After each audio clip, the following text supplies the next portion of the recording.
And now you're in San Quentin. Yes. And then there was a situation with the Mexican Mafia Yes. when you were there. Mm-hmm. What happened there? That was Mo Farrell and Bosco. But Mo Farrell was Black Hand, and which is their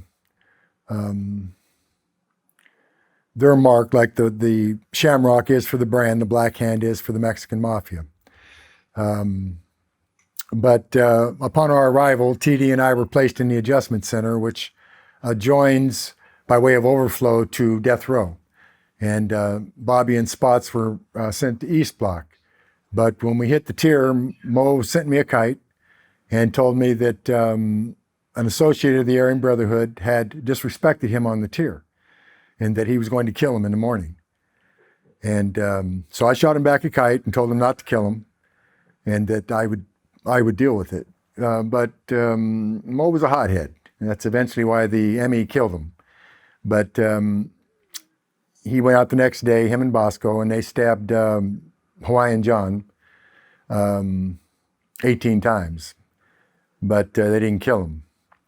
So when TD and I were eventually cleared for the yard, we went out and, to make a long story short, beat the hell out of Mo Farrell and Bosco and a few other fellows that were on the yard.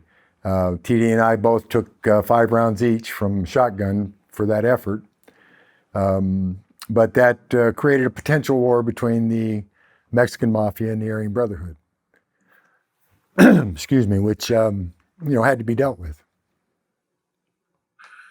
And how was that dealt with? Well, Joe Morgan, who was essentially the leader of the Mexican Mafia at the time, was housed in LA County Jail. So I made arrangements to have him pull me down to LA County Jail so that we could confer. And so that was done.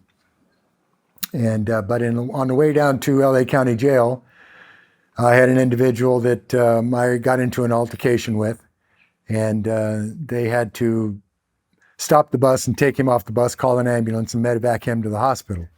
So when I arrived at the county jail, they wouldn't let me in the jail. So they took me over to Chino, to Palm Hall, which is the hole there.